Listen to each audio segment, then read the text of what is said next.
Welcome to the next video. So this video I'm going to go over homework 7 and 8. Okay? So that will be section 5.4. We'll go over numbers 7, 8, 23, 25, 32, 36, 39, 42, and 5.5, we're going to go over number 4. Okay, so I'll cover homework 7 and 8. Okay, so for 5.4, number 7. Okay, so part 7a, log base 5, 25. Okay, so this equals log base 5 of 5 cubed. And so since log base 5 and 5 cubed, the two functions cancel, you get 3. Okay. Part B, log base 3 of 1 over 27. That's equal to log base 3 of 3 to the negative 3. And so these two functions cancel, and that equals negative 3. Okay, so that's number 7. Good. Number 8.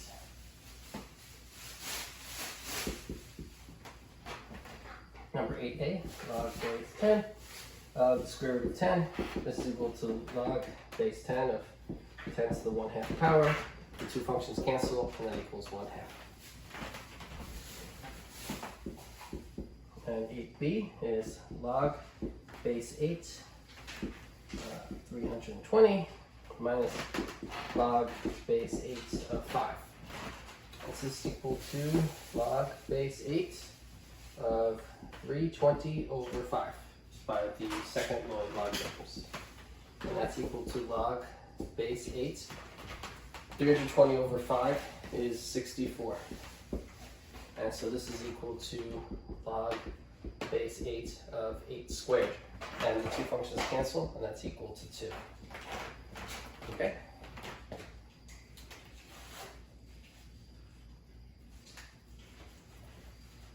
Okay, so that's 8a and b. After 7a and b. So we're done with number 7 and number 8.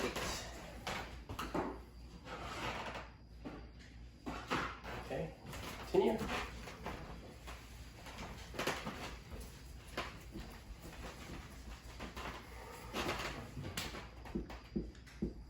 Okay, so number 23, differentiate the function. So the function is f of x is equal to x to the 5th plus 5 to the x. Okay, so we're going to differentiate the function. So f prime of x, the derivative of x to the 5th is 5x to the 4th, plus the derivative of 5 to the x is 5 to the x ln of 5. Okay, and that's it. That's f prime of x. Right? So we have remember with the power rule, d dx of x to the n is equal to n x to the n minus 1. That was for that. d dx of a to the x is equal to a to the x ln of a. So here a is 5, so dx of 5 to the x is equal to 5 to the x times ln of 5. And d dx of x to the 5th is 5x to the 4th. Okay? So that's number 23.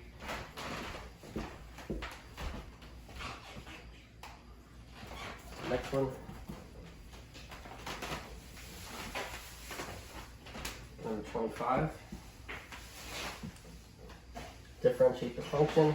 F of t is equal to 10 to the square root of t.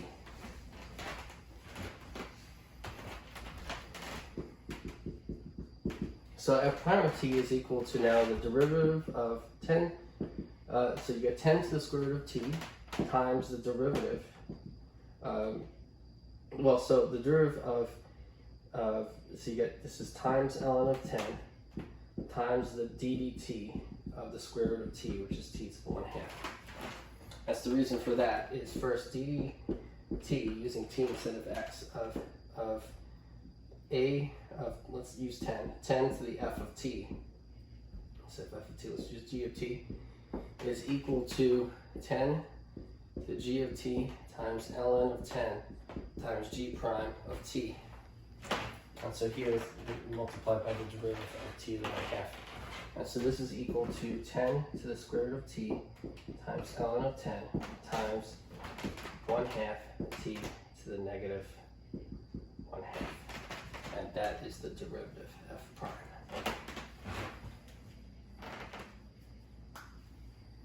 Okay.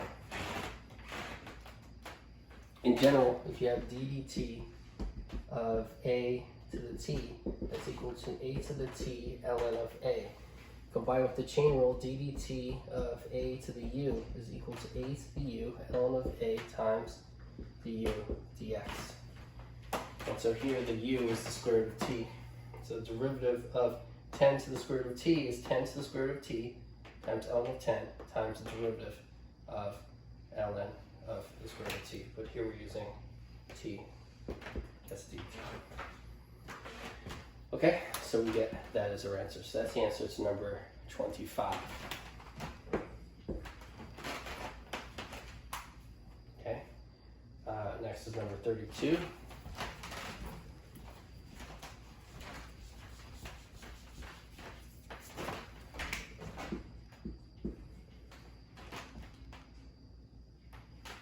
Y equals x to the cosine x.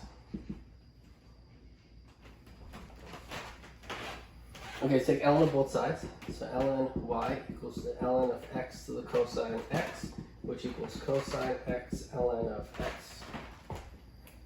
Now we have ln of y equals cosine x times ln x. Differentiate implicitly with respect to x on both sides. Get 1 over y times y prime is d dx of that equals d dx of this. That's the first function. That's the second function. The first function, cosine x, times the derivative of the second function, which is 1 over x, plus the second function, ln of x, times the derivative of the first function, which is negative sine x. And so now you get 1 over y times y prime is that. And so multiply both sides by y, and you get y prime is equal to y, which is x to the cosine x, times that, which is cosine x over x minus ln x times sine x. That's the answer. Okay? That's y prime. So that's using logarithmic differentiation. That's number 32.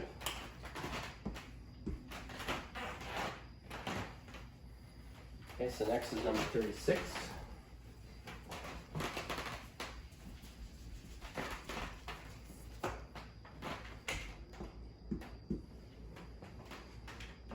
Number 36 is y equals sine x raised to the ln x power.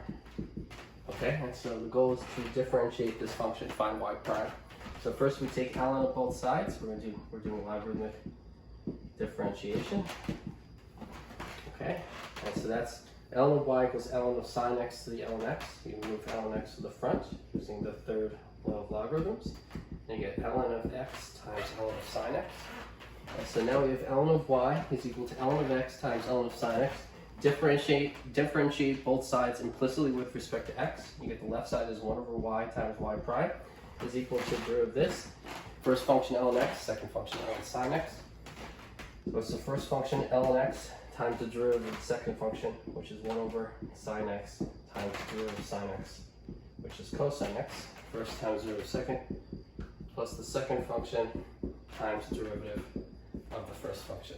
So that's just differentiating that using the product rule. And now y prime is equal to y, which is sine x raised to the ln x, times this thing, which is ln x times cosine x over sine x, plus ln of sine x over x.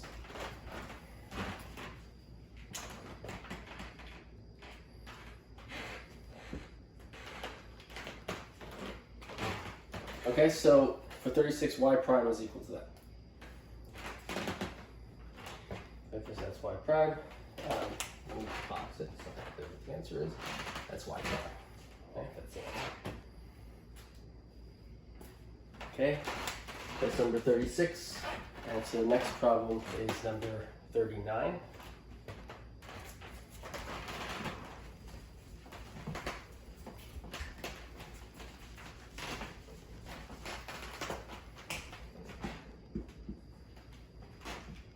Number 39, find an equation of the tangent line to the curve y equals 10 to the x at the point 1, 10.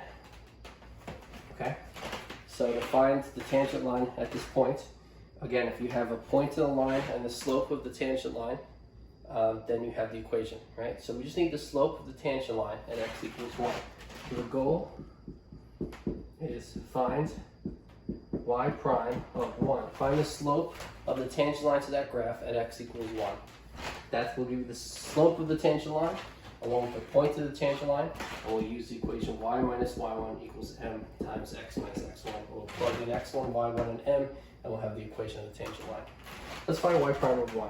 Y prime of x is the derivative of 10 to the x. That's 10 to the x times ln of x.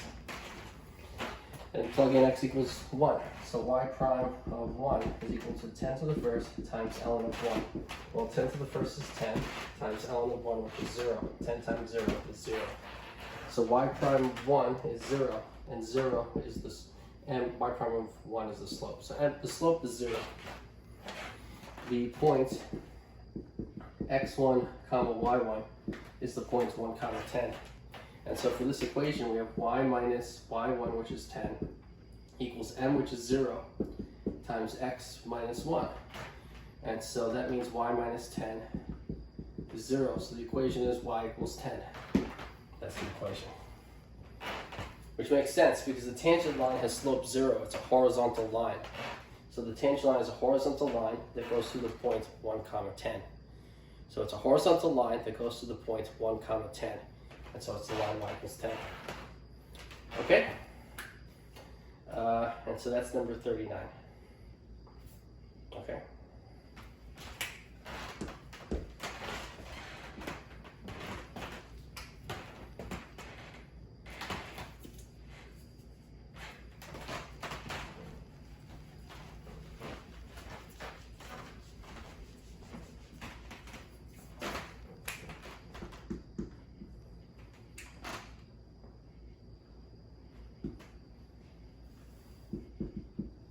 So find the integral of x to the 5th plus 5 to the x dx. So for 42, find the integral of x to the 5th plus 5 to the x dx. And so this is equal to x to the 6th over 6 plus.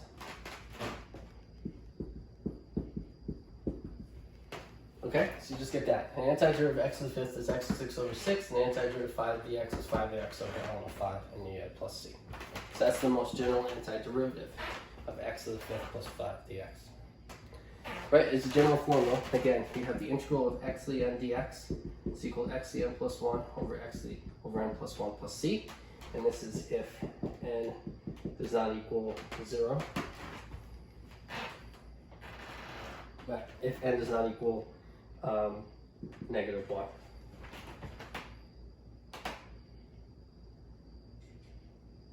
Yeah. And then the integral of a to the x dx is equal to a to the x over ln x plus c. So we just apply these two integrals, right? So the integral of x to the 6th dx is x to the 7th over, the integral of x to the 5th dx is x to the 6th over 6. And the integral of 5 to the x is 5 to the x over ln of 5. And then just a plus c at the end. Okay, so that's number 42. Okay, so we went through those 8 problems in 5.4. So now let's go over a problem in 5.5.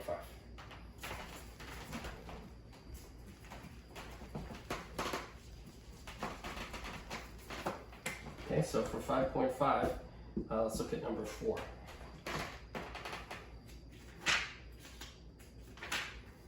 Okay, so for number 4 in 5.5, a bacteria culture grows with constant relative growth rate. The bacteria count was 400 after 2 hours. So I'm going to let P of T equal to the population of bacteria after t hours. Okay? And it's given the bacteria count was 400 after 2 hours. So P of 2 is 400. And after 6 hours, so P of 6, after 6 hours, it was 25,600. So P of 6 is 25,600. A, what is the relative growth rate? Express your answer as percentage. The A is, what is the relative growth rates?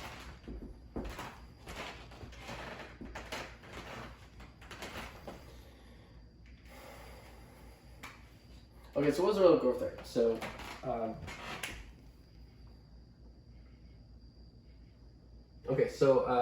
so given that the relative growth rate is constant, right? You know that 1 over P times dp dt is equal to K is constant. Right? The relative growth rate is 1 over P times dp dt, and it's given that that's constant. So we can say it's equal to constant K, given because it says with constant relative growth rate. So we get that equation. All right, so that implies that dp dt is equal to Kp. And that implies that the solution, P of t, looks like P of t equals P of 0 e to the kt. And so our P of t function has this form. P of t is equal to P of 0 times e to the kt. Okay? And so our goal is to find the relative growth rate. Okay? The relative growth rate is k. So we just need to find k. Well, so we have P of 2 is 400. So 400 equals P of 2, which equals plugging 2 in there, P of 0 times e to the 2k. P of 6 is 25,600, and that's equal to P of 0 e to the 6k. Okay? So now let's find P of 6 divided by P of 2. P of 6 divided by P of 2 is 25,600 divided by 400. And so that's 256 over 4, and that's equal to 514. Okay, so 514 is equal to P of 6 divided by P of 2. But P of 6 divided by P of 2 is P of 0 e to the 6k divided by P of 0 e to the 2k. So the reason why I divided them so I could get rid of the P of 0. Now the P of 0 is gone. And now I have e to the 6k divided by e to the 2k. That's e to the 6k minus 2k. That's e to the 4k. So now we have that 514 is equal to e to the 4k. And so what that implies is take ln on both sides. 4k is equal to ln of 514. That implies k is equal to ln of 514 divided by 4. And so that is the relative growth rate. Okay? And so that's k. So that's part A. Part B, so what is the initial size of the culture? So part B is find the initial size. Okay? So we have K is that. That's good. We have our P of T is that. Okay, so we found A. We're done with A.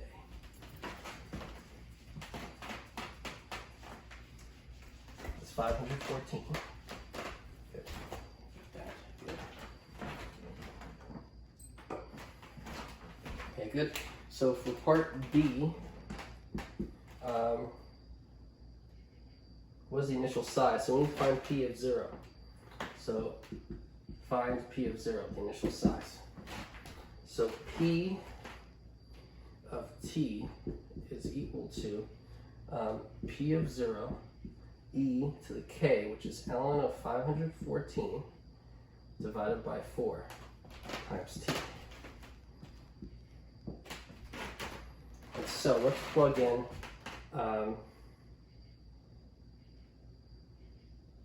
so we're given, right? We're given that the P of 2 before. We're given P of 2 is 400.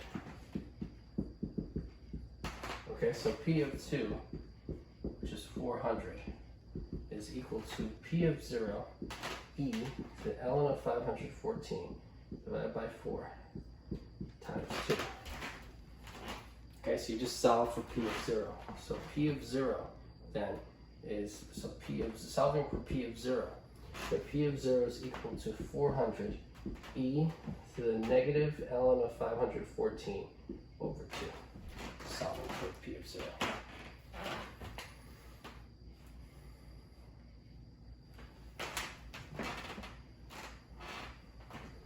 Okay, so P of 0 is that. Okay, so it's B. And so find an expression for the number of bacteria after T hours.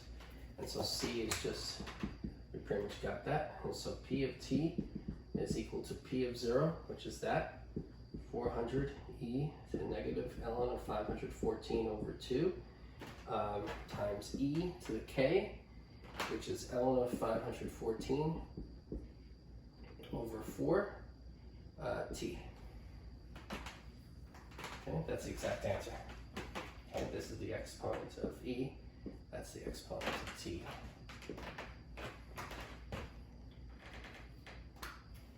Okay, so that's an expression for the number of bacteria after T hours. And so then, to find the number of cells up to 4.5 hours, you just plug in 4.5 there. Okay? And dP for D, that's good. For E, find the rate of growth after 4.5 hours. Well, dP dt equals K times P. And so that was, we know that from before, because we know the relative growth rate is constant. Okay, so dP dt at the time 4.5, after 4.5 hours is when T is 4.5. So that equals K times P of 4.5. And so you just find P of 4.5, multiply it by K, which we found before. Okay? ln of 514 over 4. Okay, and so you just multiply those two things and you get the answer. Okay, and for F, when will the population reach 50,000? You just set P of T, which is this, equal to 50,000, and solve for T, and you get the answer. Okay, so we're going to stop there. So this was 13 problems, 9 problems in the homework. Okay, see you next time.